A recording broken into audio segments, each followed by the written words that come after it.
You are now listening to Talk Your Jits podcast.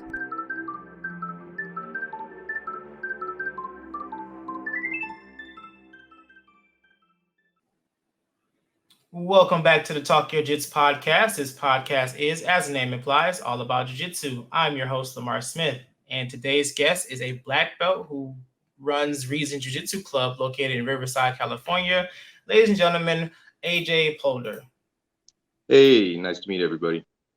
What's going on, sir? Just hanging out, watching a disc golf podcast and sending discs in and out, getting prepared for a competition season. Ah, nice. I remember, you were telling me about disc golf. I've watched a couple people on YouTube that does disc golf, and whatnot. You know who's really big into it? With that, you'll know the name right away. Ben Askren. Oh yeah. He's all about that life right now. So it's I would say it's a great supplement. I don't mean to get too far into this, but for jiu-jitsu guys, great supplement for jiu-jitsu. We'll just start there when it comes to that. Gotcha. Well, man, first and foremost, I would love, extend my thanks one more time for you coming on the show, man. Greatly appreciate it. Yeah, I wasn't doing much else anyway. All right, man. Without further ado, if you want to formally introduce yourself again, by all means, and let's hear about your jiu-jitsu journey. Yeah, again, my name's AJ Polder. I'm from Riverside, born and raised. I got my black belt from Tom Rusing. He was from the 90s, old school.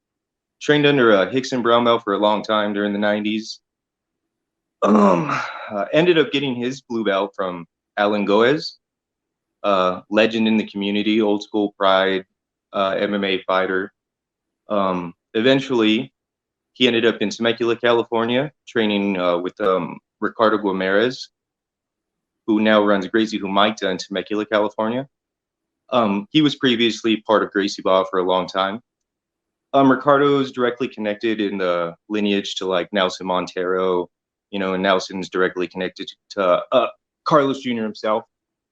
So eventually, my professor got his black belt from Nelson Montero, who's direct from Carlos. So it's Carlos, Nelson, Tom, me. That's my direct lineage, and I've been a black belt for over 6 years now.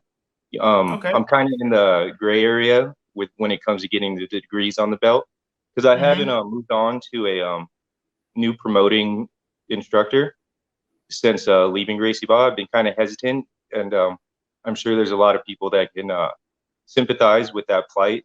I'm not alone in being in that gray area zone. So where I'm at right now is I love to teach high level jiu-jitsu from a simplistic perspective, especially to white belts, and kind of be unaccepting of the narrative that there's a simple way to do it. It's only a simple way to do it. So might as well black belt jiu-jitsu from the jump, Mm-hmm. Yeah, but that's where I'm right now. Yeah, go ahead. Sorry. Excuse me. Also, that's crazy. You mentioned Gracie. Is it? I butchered the name of it. Humaita. Is that Humaita? Yeah, and that's Hoyler's lineage. Yeah, I had a guy on the show not long ago who's from that school. So small world. Yeah, we're still in the infancy, brother. Like you made it just in time, So I feel like waves have happened, and I was like wave 2.5 or something like that. If the initial wave was around 93, then I would say around 2000 there was another big jump, and then around the time I started, 2000 to 2010, there was another big jump, and then we're witnessing another giant tsunami happening right now, right? Right. But you got in just in time to be cool. I don't know, man. I kind of feel like I'm caught in the middle. Like maybe because with my school we're so old school. Sure. Never really hopped on like the more sporty trend of jiu-jitsu. So it's still cool to see the evolution of jiu-jitsu, but I still feel like I'm like one of the older ones in it. I try to find a balance there, because the most fun part to me is the sport aspect of it, and it's the fastest evolving part of the sport. Mm-hmm. And from a self-defense perspective, MMA jiu-jitsu is constantly evolving. So to scratch that itch that I think you're having, I think maybe change your perspective into a more hyper focus on what's going on in MMA with jiu-jitsu, to take that striking perspective instead of maybe coming at it from such a strict self-defense oriented mindset. Think about it like, beat the shit out of person someone mindset, like, and the ones that are best at that right now are these guys doing it in MMA, like if we're thinking about what jiu-jitsu is properly, then everything Khabib did is a great example of what jiu-jitsu is capable of. Getting a nice clinch. You want to talk about old school Gracie Jiu-Jitsu 101. Block, drop, clinch, hug those hips, drag them to the ground, grind them out. You know what I'm saying? So, and that's what guys like Khabib are doing. So we need to adopt and adapt. And jiu-jitsu is everything. It's not anything from the past or the future. It's everything. Yeah, man, I agree. I mean, I agree with you, and I'm starting to see that now, especially with, like you said, with the, I guess you want to say like combat jujitsu, like submission grappling and stuff like that. It adds another a realm with the jiu-jitsu, because I think when you think of like combat jiu-jitsu, that is a little bit more practical. We know like MMA and the combat jiu-jitsu is a little bit more practical in a real life situation, because if we're in a street fight, granted I do know I do know jiu-jitsu, but I don't think I'm going to necessarily try to armbar somebody. I'm going to try to beat their face in. Okay, that's all obvious, right? I think we can I think maybe you've covered this enough in previous podcasts, so I'm just going to try to add a bit of nuance to that conversation. From a self-defense perspective, what sets jiu-jitsu apart, first and foremost, it's the fact that we can spar at full speed and apply our techniques against fully resistant opponents, right? But what it does extraordinarily better than any other martial art is what happens when it doesn't go right. You're on the jog, someone jumps out of the bushes, hits you with a rock in the side of the head. You're now on the ground, shaking out the cobwebs, probably concussed. Like, are your instincts there and available? Especially imagine being a woman, someone's going to try to drag you. You're not fully composed. You didn't get to start in a fair fight.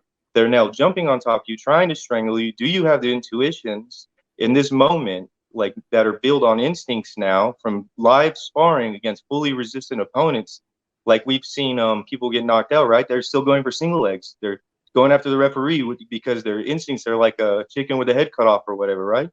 Like, can you rely on your techniques from any other martial art? Like maybe wrestling, like they're going to try to scramble to a turtle or something. But having instincts from the guard to tie up, to break posture, to not get hit again, that's what we do better than the rest, okay? Like if I get sucker punched, if I get hit with a bottle in the back of the head, and the guy's looking to jump on top of me and hit me again, okay? No other martial art does it better than us. We are better than you at getting off of the ground, okay? That's what we do better than you, okay? Like, so whatever time that you're going to spend considering from a self-defense perspective of like, oh, I have to get a hold of a guy and drag him to the ground. No, most of the time if you get to there, the most likely decision is walk away, right? Like, so that's first and foremost. 99% of the time, most adult human beings don't get in a fight as adults, right? Like 99%. So most of the time, the right decision is to walk away. If there's an extreme circumstance, however, where the choice was taken out of your hands and now you're on the ground, practically knocked out, concussed, do you have the ability to survive for the time necessary to stay conscious, shake the cobwebs out, get the feet on the hips, scramble to a safe stand-up, make some space, and run away, 11-year-old girl, and, like 9-year-old boy, like, and that's what I think jiu-jitsu provides, and it's not even close. There's no other argument from any other martial art like that they're capable of doing that. No arguments here. no arguments here, man. No arguments from here whatsoever. But that's the purest of jiu-jitsu, man. Learning how to control yourself in those those chaotic situations. Like you said, we are one of the sports where like you said, we can go full speed with techniques and and whatnot in jiu-jitsu that will help us in real life situations. No doubt. one of the things that we love to do is we have classes where we're dealing with situations where a person is just a striker. And you have to protect yourself using jujitsu. Sure, As I grew up my in that world too. Yeah, so as our masters say, stop the punching machine. We have to be able to stop the person who attacking us, improve our position, either go for the finish or be able to get up and run. So yeah, One fun drill, one terribly exhausting, really fun drill to give some people some perspective is have someone start kind of with like a MMA posture inside your closed guard, just like bury their head into your belly button and pin your hips with their elbows and just like then try to just get up. Like just try it, just try against an experienced blue belt, like who their only intention is to stay inside of your closed guard and not let you stand up. They're not going to try to pass. They're not going to try to hit you. They're not going to try to do anything. They're not going to try to posture. They're going to hug those hips. Okay. And why is it important to do that drill? Like if you had to guess what I'm going to say, why is it important to know from that exact moment to get up out of your closed guard? I'm sorry, say that one more time.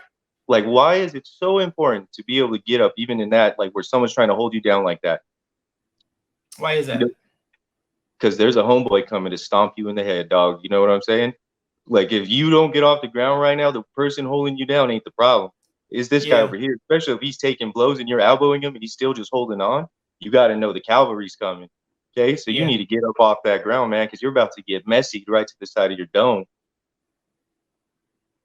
Yeah, that's true. That's true. I mean, like, like you always hear jokes about like, jujitsu fighters that's out in the street, they get into a fight and they just fall to the ground and say, come play in my guard. That's crazy, man. Like if you fighters in general, okay, their spirit is not to fight fair. So I try to avoid fighters, man, because those guys, they're not going to square up. They're not going to look for like to throw 1-2. They're gonna hit you when you ain't looking because you grazed their girl's shoulder at the bar. They're gonna like, you know what I'm saying? So like, it isn't like we need to stop creating these imaginary fair scenarios of like how fights starts. Like, man, I don't know how many fights you've been in, but like that doesn't sound very likely to me. Yeah, like even if you get into an argument, they say let's take this outside. It doesn't always end in a fair way. What you don't do is walk out first. Never turn your back. That's Never exactly turn your right. back. That's Never exactly turn your right. back. That's jujitsu intuition right there. I've seen that so many times, dude, where guys will get into an argument and they, get the rah rah rah rah, and as soon as that one guy turn their back, they get hit with something. That's right, careless. Man. Because even like, sure, keep going. I have never really been in a situation where I had to, defend myself in that aspect. But even then, like if I'm getting into some type of altercation with somebody, I never turn my back towards them. Like I would blade myself off and have a conversation with them. And if they come in this way, I will slowly turn. Like, no, you're not about to walk. You're not about to get behind me. All right, Lamar. So this isn't, like the art of war, right? I mean, it's a very simple principle that applies across the spectrum of all combat. It's advantageous to be behind your opponent. It's not, we're not talking about anything profound right now. We're not making some niche or new argument about anything, right? This should be obvious to us. It should be one of the basic principles of all people that train jiu-jitsu and understand combat from like every perspective: self-defense, war, being a freaking tiger. If you have the option to attack from behind, it's probably a good thing. You know what I'm saying? Like this is part of our DNA. This is from the insect days. This is part of our reptile brain. This is easy, Yeah, definitely, man. Definitely. I always got to be aware, man. I always got to be aware of your surroundings, but that's like a whole nother topic, whole nother conversation. Oh yeah, sit in the corner when you get to the restaurant. You know what I'm saying? Put your back against the corner. Everything in front of you. Always facing the door. Where's the exits? Yep.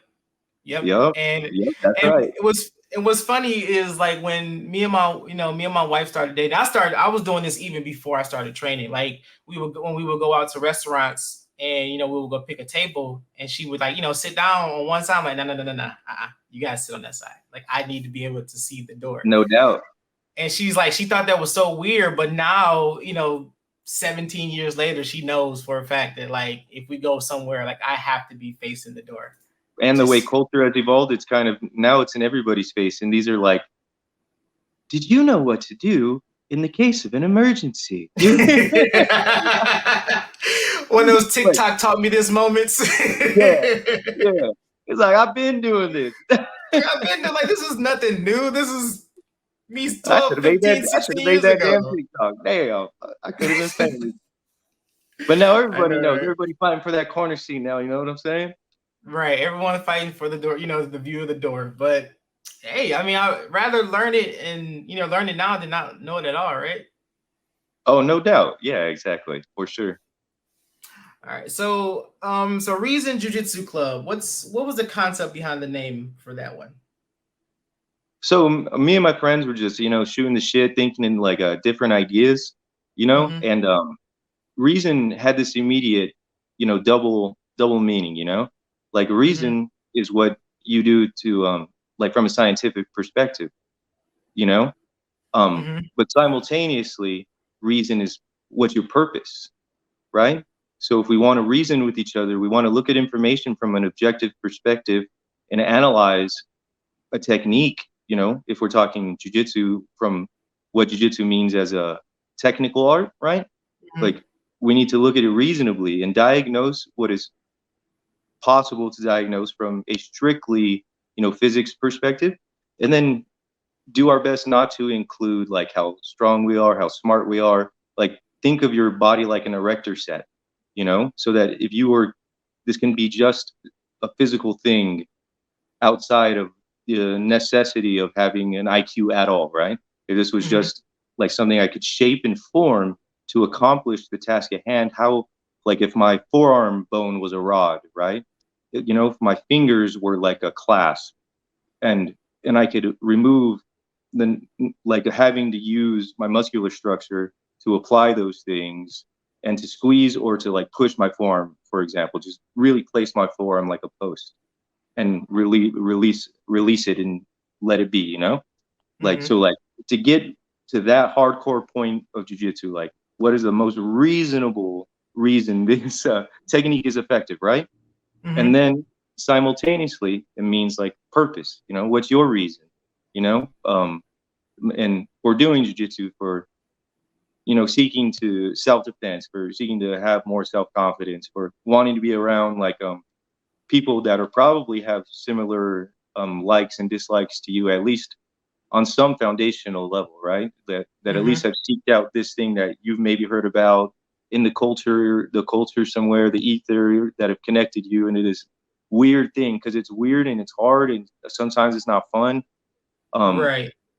But the personality types that continue to show up for the long term, there's something that is going to end up connecting you guys, man, and that's like unbreakable, Yeah, definitely. So that's like the double meaning of reason. Gotcha. So I guess what would, as how, as long as you've been training, have your reason for like your love for jiu-jitsu, has that changed a lot? Or has it been kind of like 100%, like no doubt about it. When I first started, okay, so let's start from the beginning, right? Like I was just finished high school, and like what is now like my best friend, one of my best friends at least, named Jason Beliveau. We were part of a community group thing in high school, and one of our mentors was a blue belt at Gracie Baja in Lake Forest.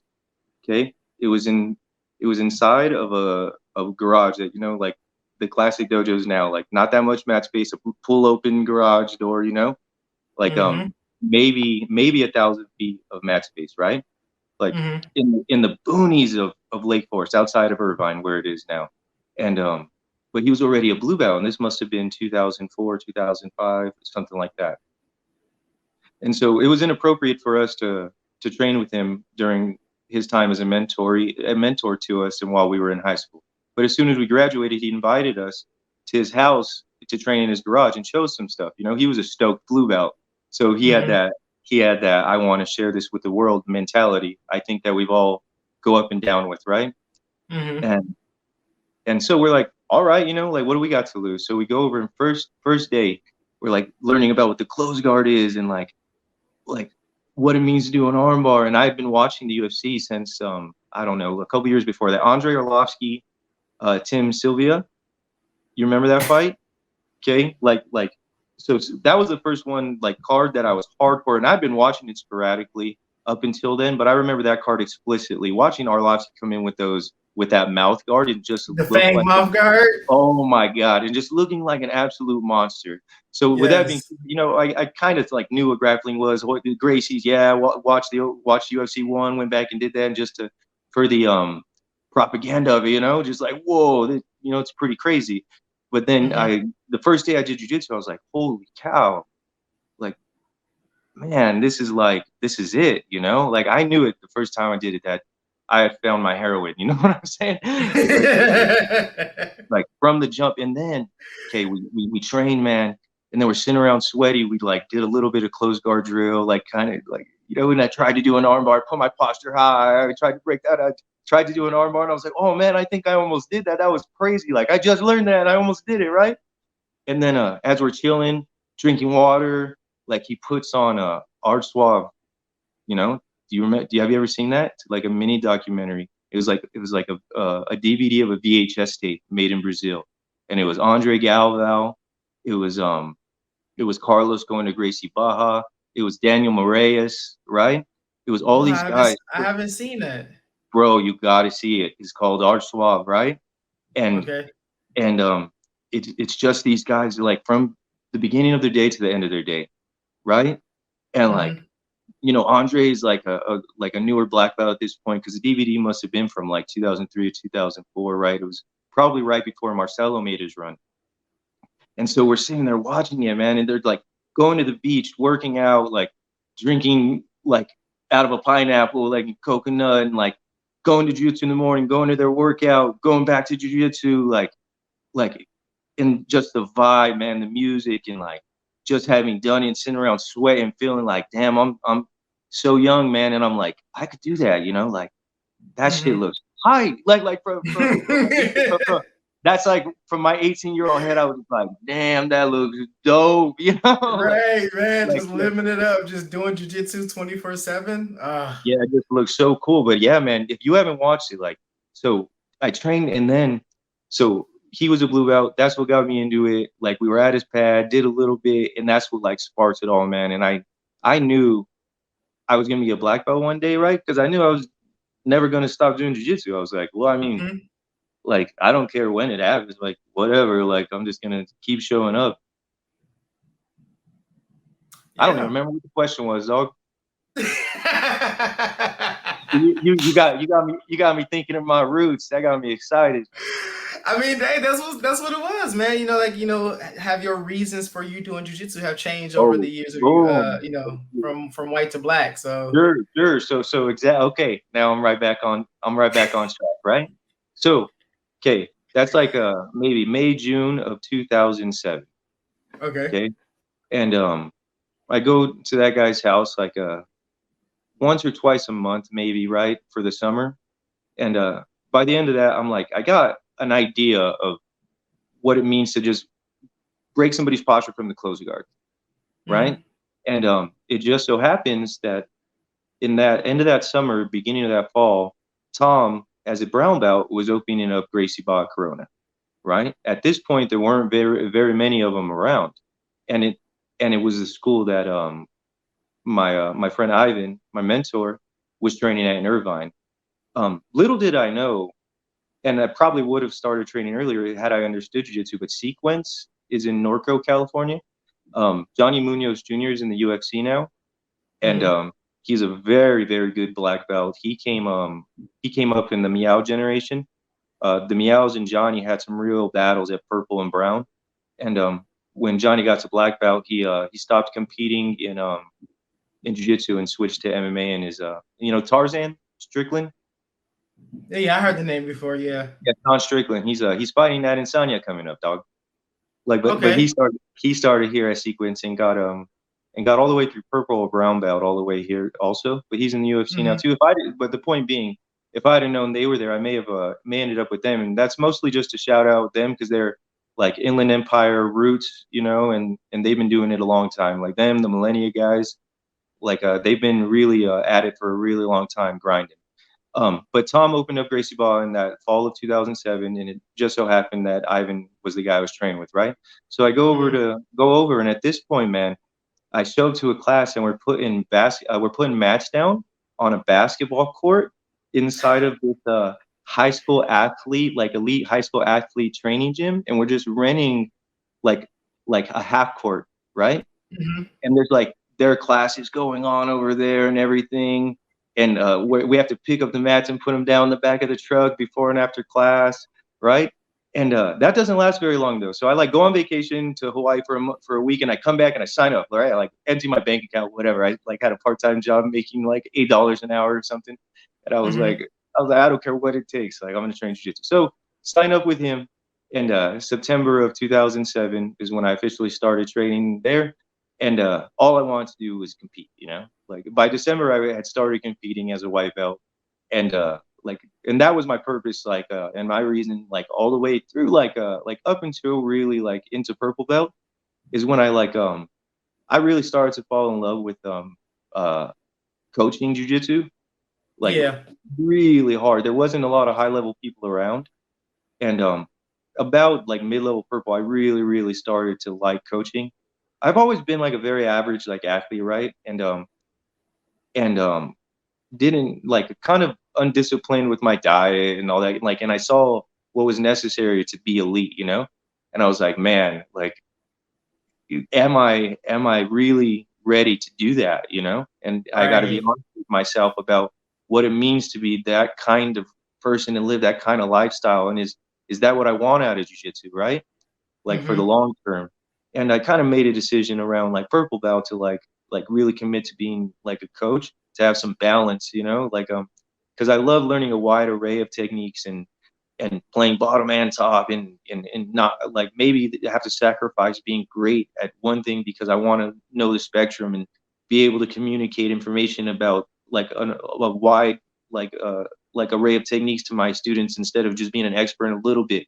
And that's kind of what it takes to be great as a competitor for a while, right? To just like hyper focus and be so good at a certain amount of things, right? And I was like, man, you know, it was a hard decision, but I like the body and starting to fall apart early, playing sports all the way up until starting jiu-jitsu growing up. It was like, what am I going to feel like at 50? You know, you start to think about those things. So that's about purple. And then just wanting to share jiu-jitsu is like kind of where I'm at today, you know, like just I want people to understand jiu-jitsu faster and cleaner than I did from like a more conceptual level, right? Like and not from like this technique thing that I grew up in where you like learn step 1, step 2, step 3. You know, I think we can really fast forward people's progress if we get out of that mindset and give people some credit and treat them like intelligent beings, you know? Yeah, I feel you, man.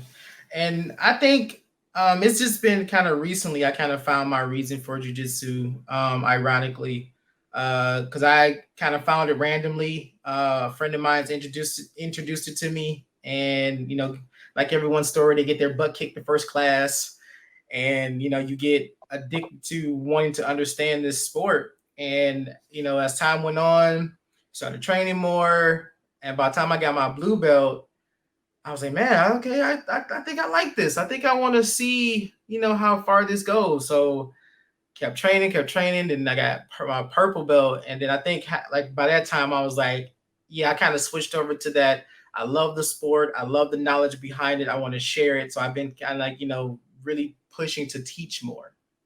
So that's just been kind of like my thing. So like, that's what I love to do. Like I love the sport. I love learning, but I love passing on the knowledge. I love passing on the experience of jiu-jitsu to anybody who wants to learn it.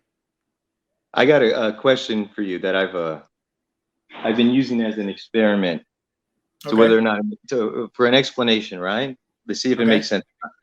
Let's start by like at your level. Let's just assume that we're having a conversation with someone at your level. like we are right now, right? Okay. Lamar, if I asked you, like, what does it mean to pass the guard? Let's start there. What it means to pass their guard? Yes. What does it mean to pass the guard? If you had to explain it to another purple belt, like as simply as you could. The best way I can explain it is just being able to transition from one guard, like from guard to side control. What is side control an example of? You said what? What is side control? Sorry, I just drank some coffee. No, you good. What is side control an example of? Like so a what? Side control is like, if you want to, if you want to break it down, it's like a pin in wrestling. Yep, exactly correct. That's exactly correct. Exactly. Okay, these aren't trick questions, right? Like No. and we're trying to make it simple. And okay, so let's take it back a layer. Okay. This one's harder. What is the guard?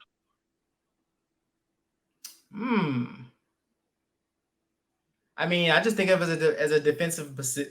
That 100% is the first answer I get, and that's right. That's a great answer. Why? Because right, like if I'm guarding you, we're balling, right? Right. I'm dribbling up the court. What are you doing to me? Trying to stop you. What's the word you're doing? What? You're guarding. Guarding me, yeah. Right. You're the defender. Right. Like so there is an inherent level of defensiveness with the guard, right? So let's scratch that. Okay. Yes, it is that. What else is it?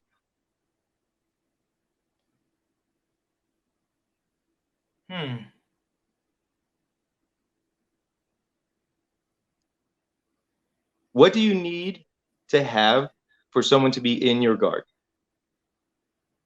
You said, what do you need for them to have someone in your guard? What is necessary for you to have accomplished to define you having and maintaining your guard? To me, if I have them in my guard, make sure they're broke down. No, not to you. Let's stop saying to us, right? And let's develop a language to where it's not. It's like nah to anybody. You know what I'm saying? Okay. Right? Okay.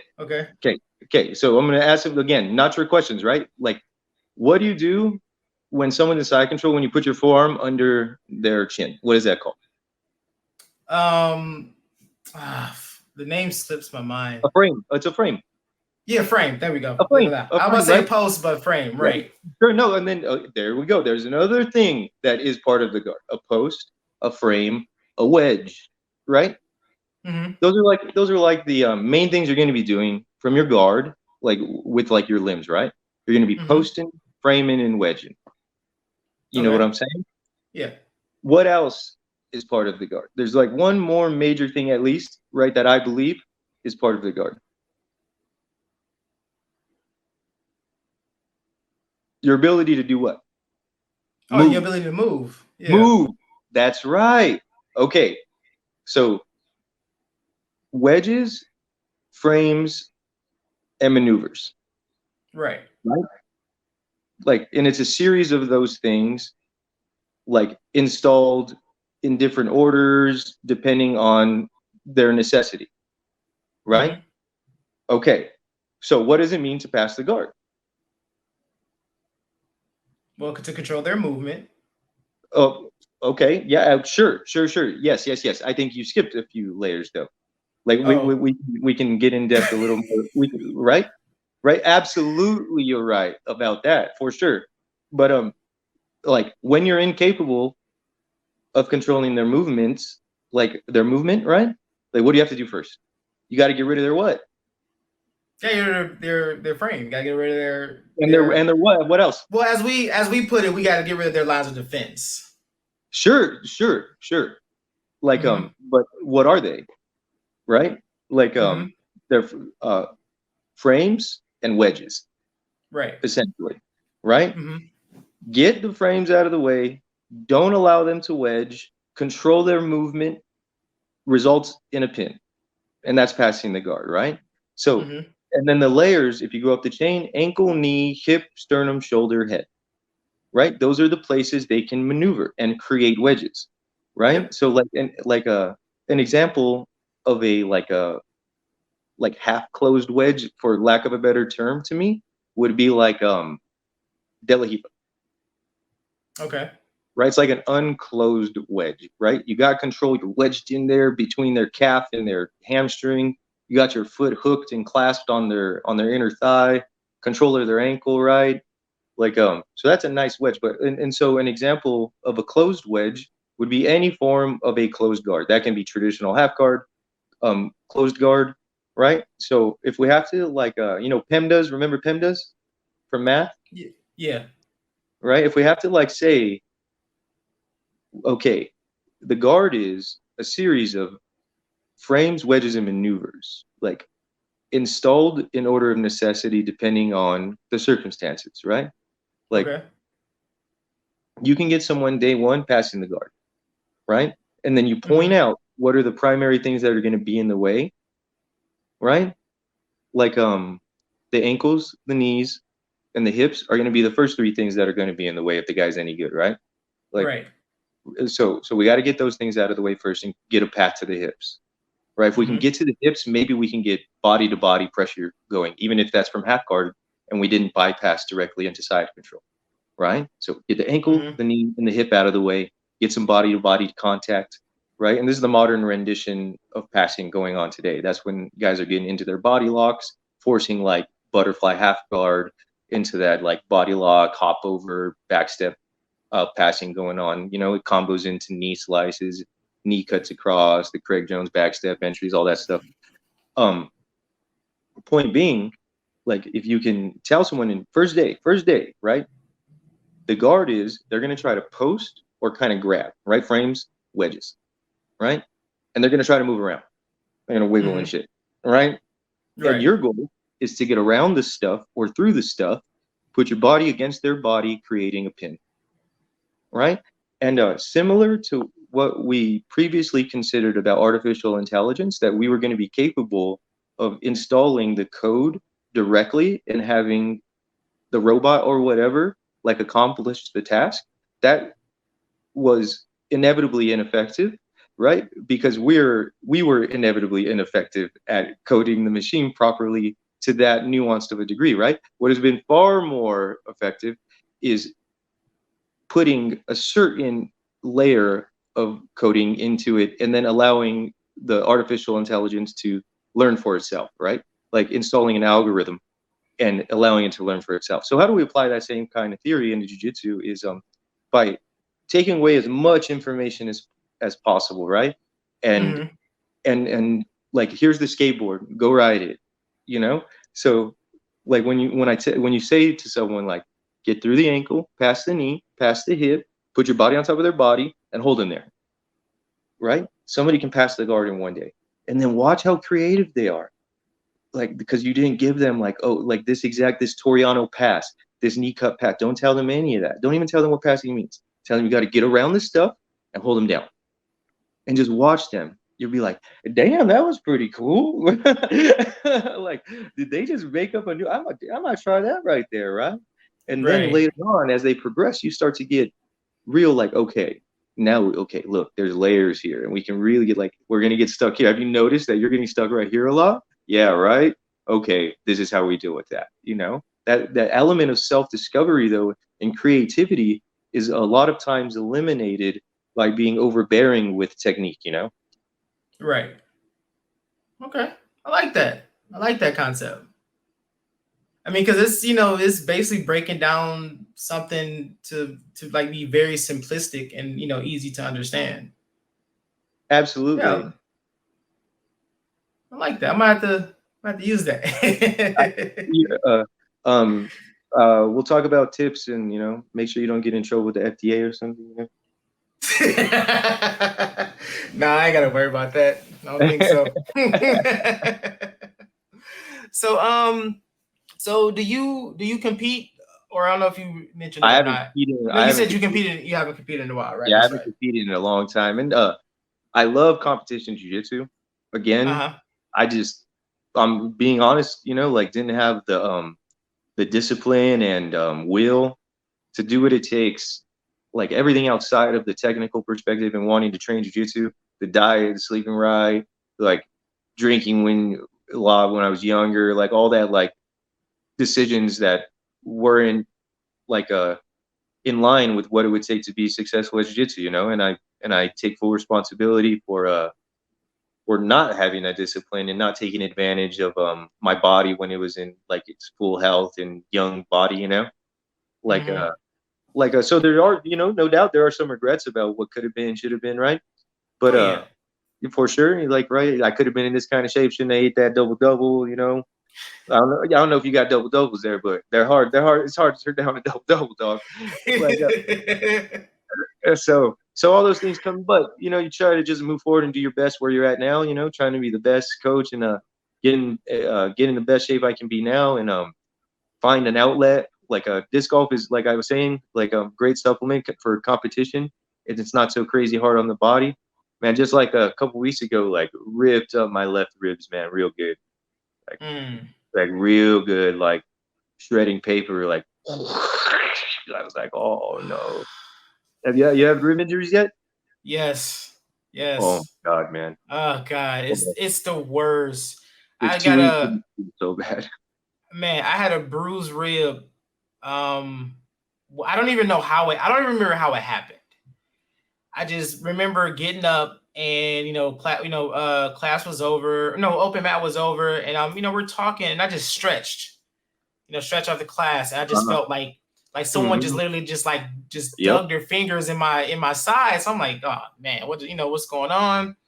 And it was just a bruise, but man, and it was lingering, and then it'll go away, and then like a week later it'll come right back, and like I'll Uh, be in the middle of a roll, and I'll move, and it would just I'm like, nope, can't do it, so can't do it. so like I dislocated a rib maybe like 2 months ago on my right side, Uh and huh. then this was on my left side, and it was for sure like 3 or 4 separated. So just like right now, just sitting here, like pain level 7, and this is like two Oh. weeks.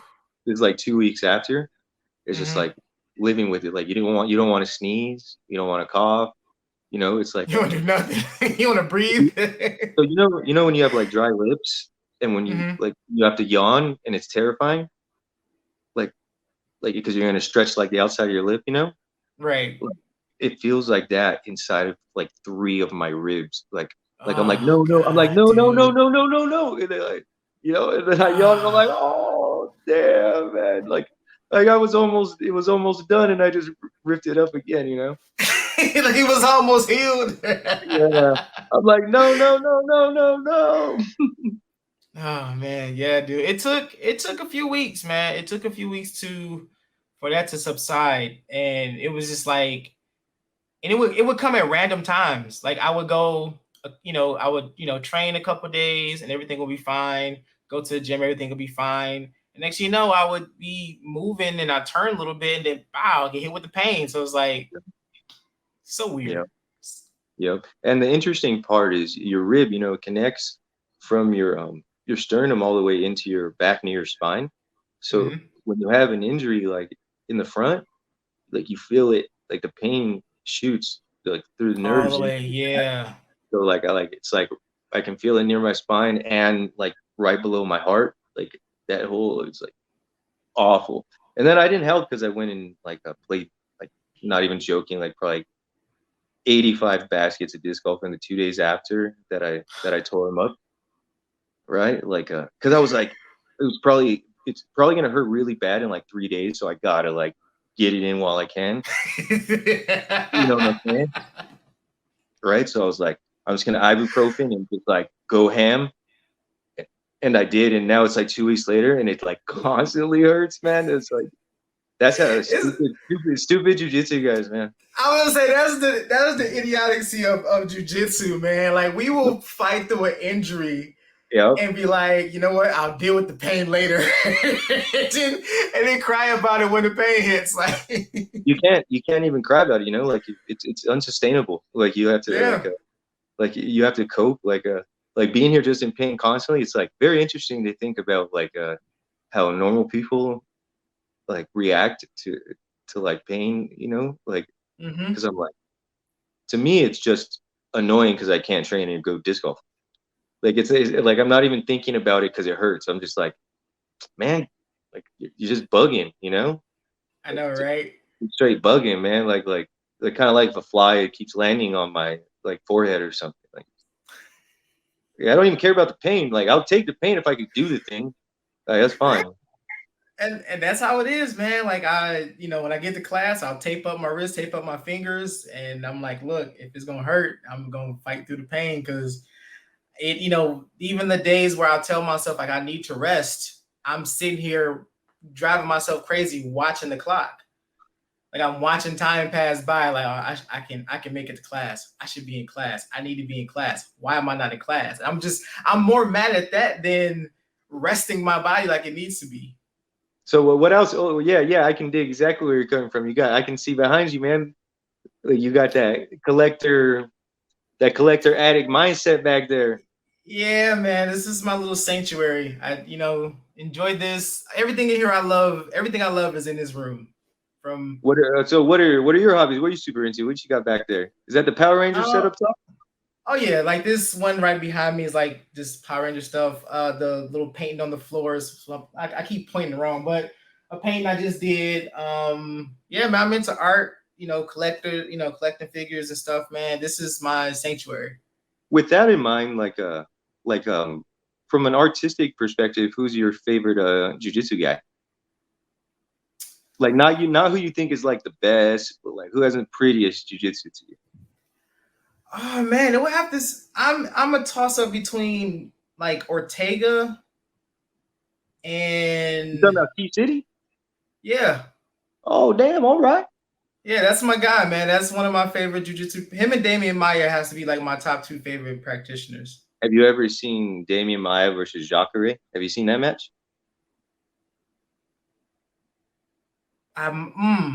It's a gi match. It's a gi match. No. Okay, no. I did not see that. I did not see that match.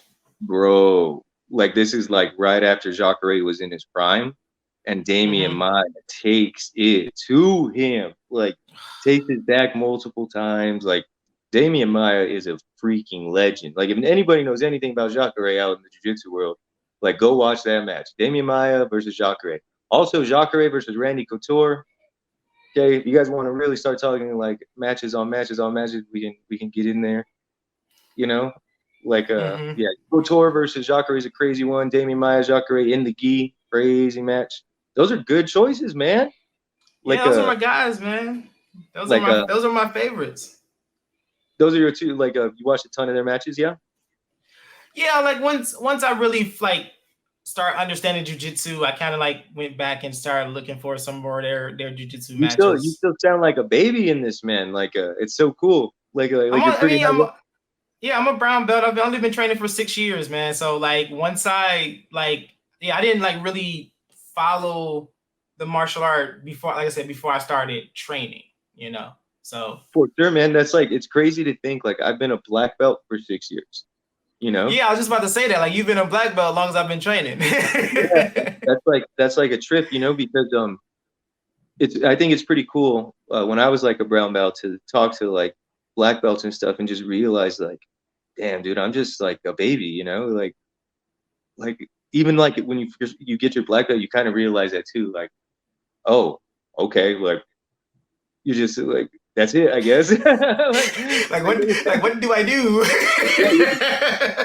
Okay, but now what it means, if it means anything, is having that history. And I've always been a really big student, like Ryan Hall's original DVDs. Like Ryan caught my professor twice when they were purple belts with the triangle setup, and that was so that was, man, 2005 or I don't know, something like that. Like Ryan was super young and he was still in still with Lloyd Irvin, I think. Like Keenan Cornelius and JT Torres came from Lloyd Irvin.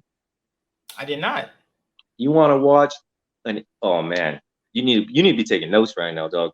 Hey, look, all this is recorded, so I will.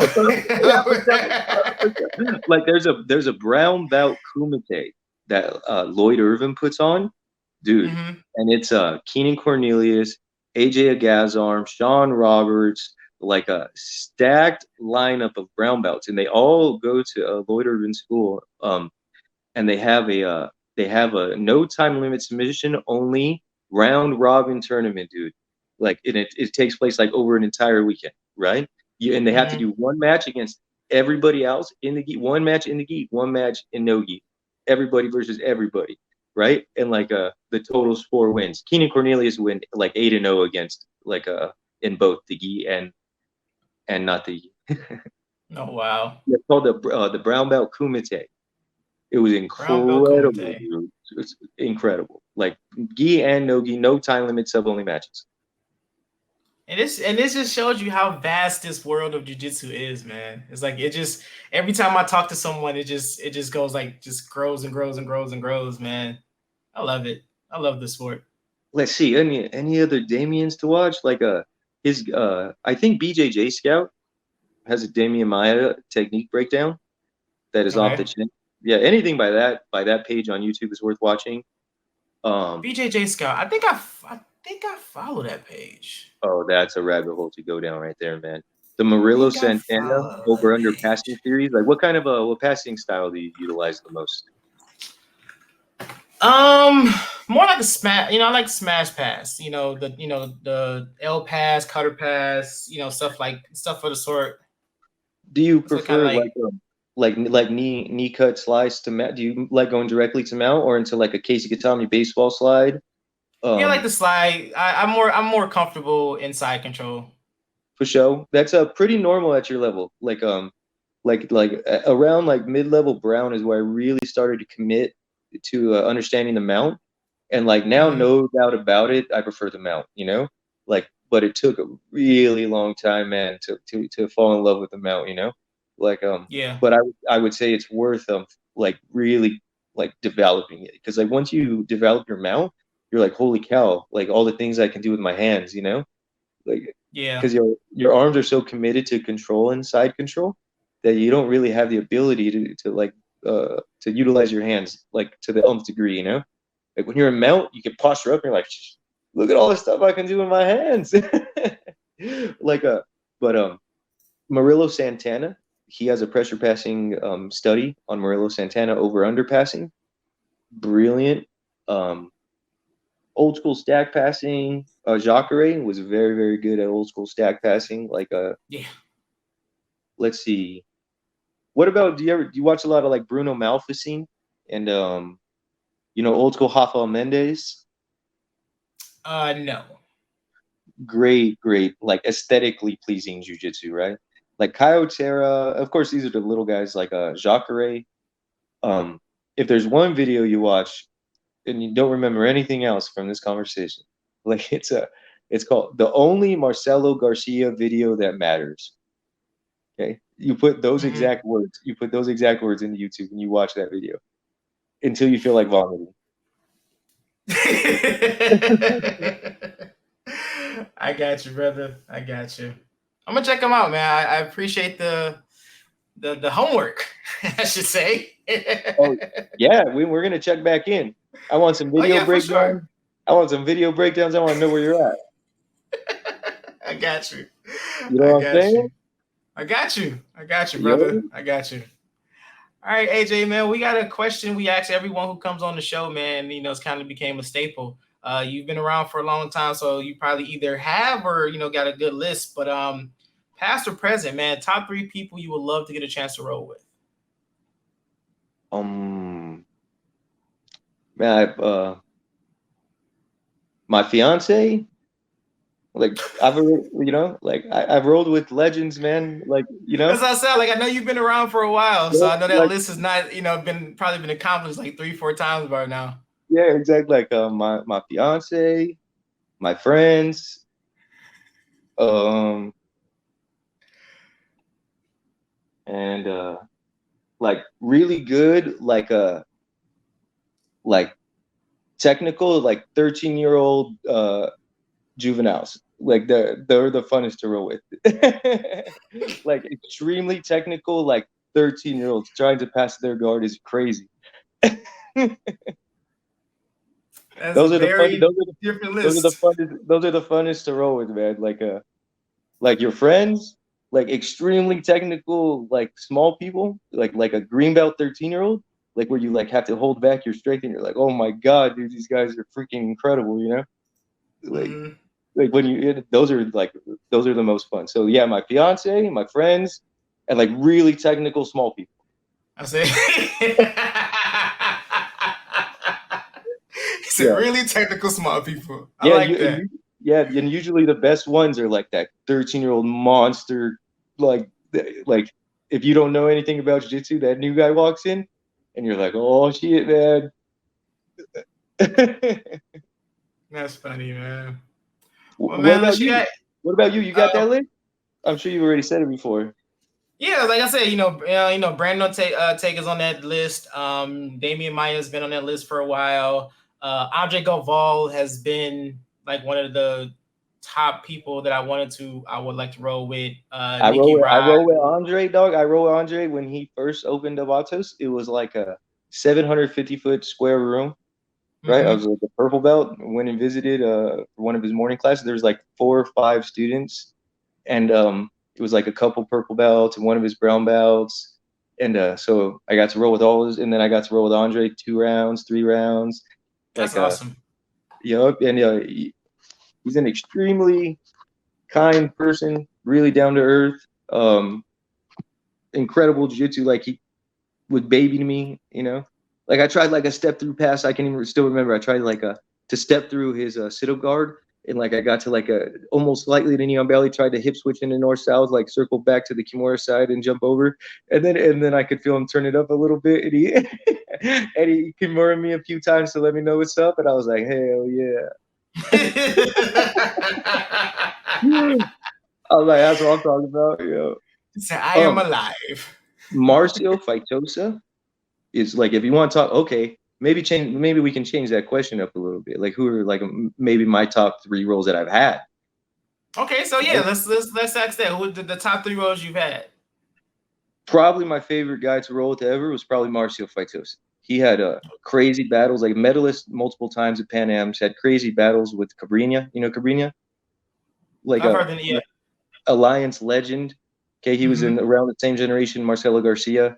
Like they're out of Fabio Gurgel, like Alliance, you know, which like Shaolin Hibero, like all these guys. But he was in that generation. So like Marcio was like incredible jiu-jitsu. He made me understand like what it meant to do a cross collar choke. He did like a step over cross collar choke to north south, and it felt like a butterfly was landing on my carotid arteries. Like that's like the sensitivity when he put like the choke, man, or the strangle. Like the way his forearms like laid on it, like it was like magic. I couldn't believe it, you know. So like he's way up there on that list.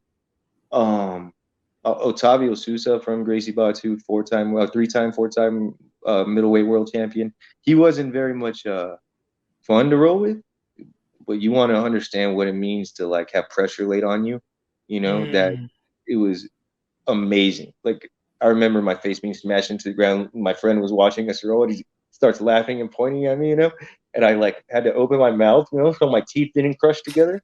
Oh God. Right? Yeah. Right? And I like look over at my friend, and I was just smile. I'm like,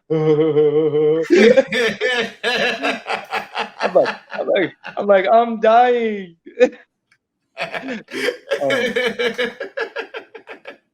Like crazy. I don't know, man. There's so many guys that like have beat me up. Philippe Delamonica, he's another one from old school Gracie Bar. Seminars with like Braulio Estima were incredible. You know, he's the one who got if you don't remember, he got Andre Galvao in a inverted triangle to win the ADCC Absolute. It was like on the cover of the Gracie Mag. Do you remember Gracie Mag? Yeah. So it was on the cover of Gracie Mag. It's like a relatively popular strangle now. It's like, but he has Andre, and you couldn't even tell what was going on. Nobody knew what was going on at that point. We were like, what the hell is that? You know, it looked like an anaconda in the jungle or something. Like no one knew. Where is his leg? What leg is that? Like when the mag, like, how is happening? Yeah. And he got Andre with it, and he finished in Braulio. Man, incredible Kimura like details.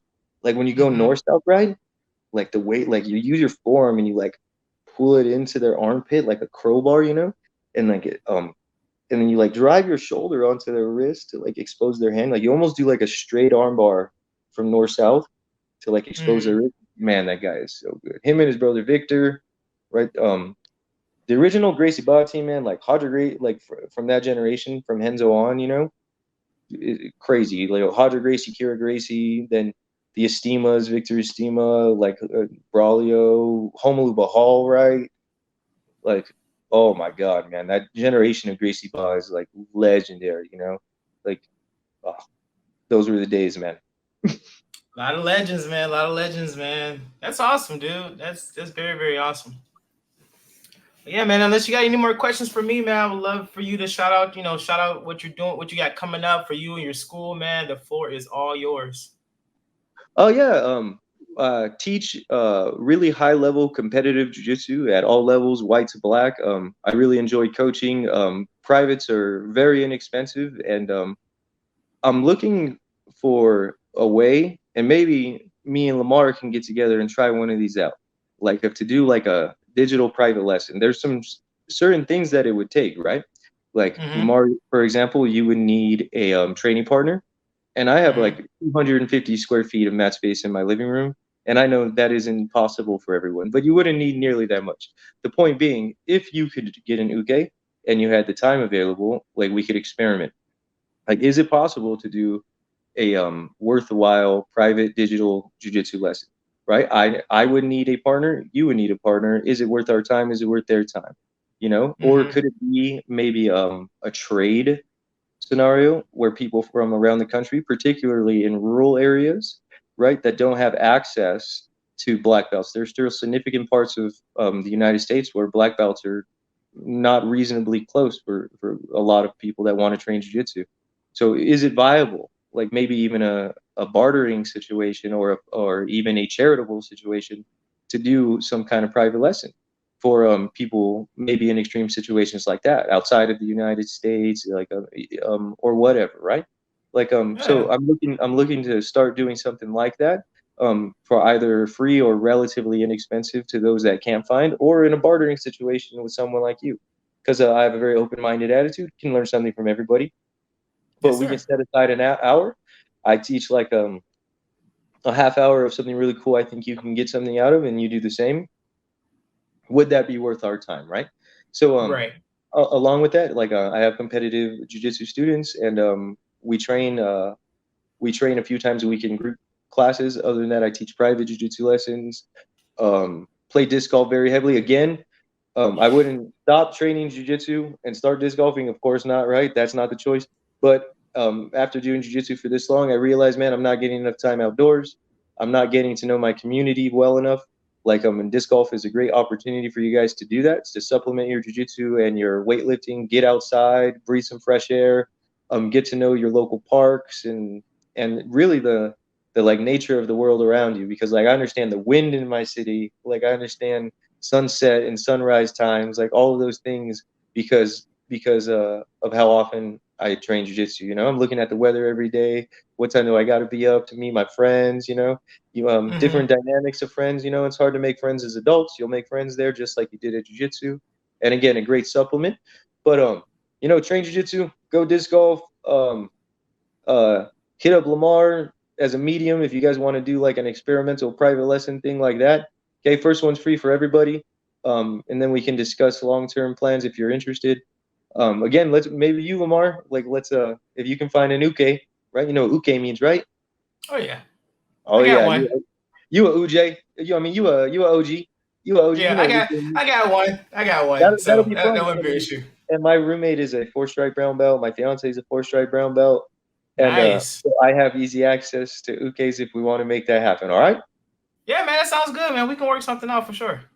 All right, man. You stay up. It was nice meeting you, Lamar. Yeah, man. And what's checking time? What's checking time? 8 weeks, huh? Put that on your clock. 8 weeks, Lamar. Let's see your progress. Gotcha, brother. All right, man. That's the end of today's episode. I would like to thank AJ one more time for coming on the show and blessing us with his jiu-jitsu knowledge. Hope you guys enjoyed. Please go and follow our Facebook, Instagram, and YouTube page to stay up to date on all future episodes. This has been Talk Your Jits Podcast. Keep rolling, keep grinding, and remember, long live jiu-jitsu. Have a great day. And we're done.